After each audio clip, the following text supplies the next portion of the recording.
Hello అండి. ఈరోజు వీడియోలో ఏ పండగైనా ఏ పూజలైనా ప్రతి ఇళ్లలో చేసుకుని ప్రసాదం రెసిపీ పులిహోరని ఏ విధంగా చేసుకోవాలో చూసేద్దామండి. చాలా చాలా టేస్టీగా ఉంటుంది. ఈ పులిహోర పేస్ట్ ని ఒకసారి చేసి పెట్టారనుకోండి 3 నెలల వరకు కూడా వాడుకోవచ్చు.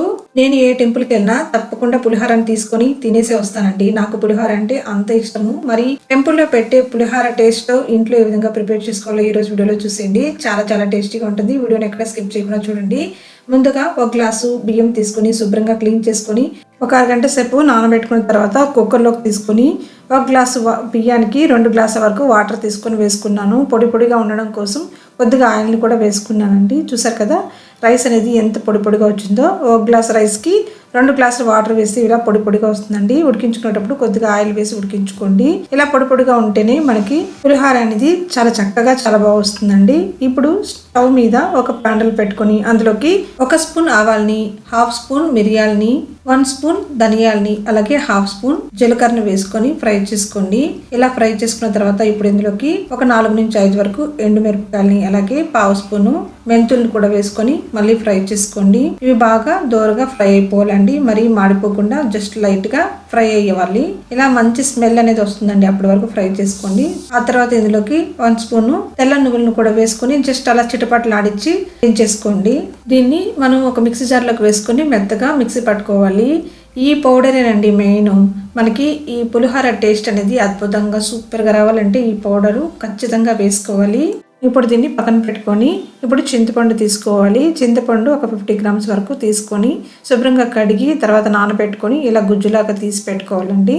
ఇప్పుడు స్టవ్ మీద ఒక బాండిల్ పెట్టుకొని అందులోకి ఆయిల్ వేసుకోండి. అంటే పోపు వేసుకోవాలి. దీనికోసం ఆయిల్ని కొద్దిగా ఎక్కువే తీసుకోవాలండి. ఎందుకంటే మనం ఇక్కడ ఈ చింతపండు పేస్ట్ ని స్టోర్ చేసుకున్నాం కదా, అందుకే కొద్దిగా ఎక్కువ తీసుకొని ఇందులోకి ఆవాలు, జీలకర్ర, మెంతులు, మినపప్పు, శనగపప్పు, అలాగే పచ్చిమిరపకాయలని, ఎండుమిరపకాయలని, జీడిపప్పుల్ని, కొద్దిగా పల్లీల్ని, కరివేపాకుని, ఇంగువని అన్నిటిని వేసుకొని బాగా ఫ్రై చేసుకోండి.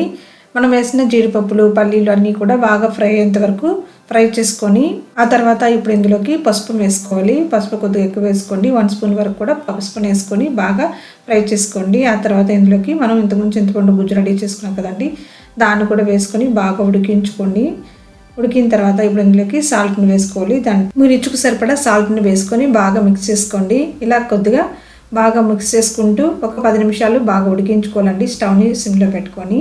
చూసారు కదా ఆయిల్ అంతా కూడా పైకి తెరిపింది కదా, అప్పటి వరకు బాగా ఉడికించుకొని ఆ తర్వాత పక్కకు తీసుకోండి. ఇప్పుడు దీన్ని చల్లారిన తర్వాత ఒక డబ్బాలో స్టోర్ చేసి పెట్టుకొని దాన్ని ఫ్రిడ్జ్లో పెట్టుకుంటే మనకి ఎప్పుడు కావాలంటే ఎప్పుడు పులిహోర తినాలనుకుంటే అప్పుడు తీసుకొని గుజ్జుని వేసుకొని రైస్లో కలుపుకుంటే మనం పులిహోర రెడీ అయిపోతుంది. ఇలా గుజ్జుని మనం ఫ్రిడ్జ్లో పెట్టి స్టోర్ చేసుకుంటే మనం పిల్లలకి మార్నింగ్ హడావుడిగా లంచ్ బాక్స్ చేస్తూ ఉంటాం కదండి. ఎప్పుడన్నా మనకి హెల్త్ బాగాలేనప్పుడు లేదన్నా లేజీ డేస్లో ఇలా మనం పులిహోర పేస్ట్ రెడీగా ఉంటుంది కదా, దీన్ని తీసుకుని కూడా మనం బాక్స్లో కలిపించేసామంటే మనకి బాక్స్ కూడా తొందరగా అయిపోతుంది కదా. ఇలా చింతపండు గుజ్జుని అన్నంలో కలుపుకున్న తర్వాత ఇంతకుముందు మనం మసాలా పౌడర్ రెడీ చేసుకున్నాం కదండి, దాన్ని కూడా వేసుకొని బాగా మిక్స్ చేసుకుంటే మనకి ఎంతో టేస్టీగా ఉండే టెంపుల్ స్టైల్లో చింతపండు పులిహోర రెడీ అయిపోతుందండి. చాలా చాలా టేస్టీగా ఉంటుంది. 100% చెప్తున్నాను, చాలా సూపర్గా ఉంటుందండి. తప్పకుండా ట్రై చేయండి. చింతపండు పులిహోర అంటే మా ఇంట్లో అందరికీ చాలా చాలా ఇష్టం అండి. అందుకే దీంతో ఎప్పుడు నేను ప్రయోగాలు చేస్తూ ఉంటాను. ఇంకా చాలా రకరకాల స్టైల్లో చింతపండు పులిహోరని ఏ విధంగా చేయాలో కమెంట్ వీడియోస్లో షేర్ చేస్తాను.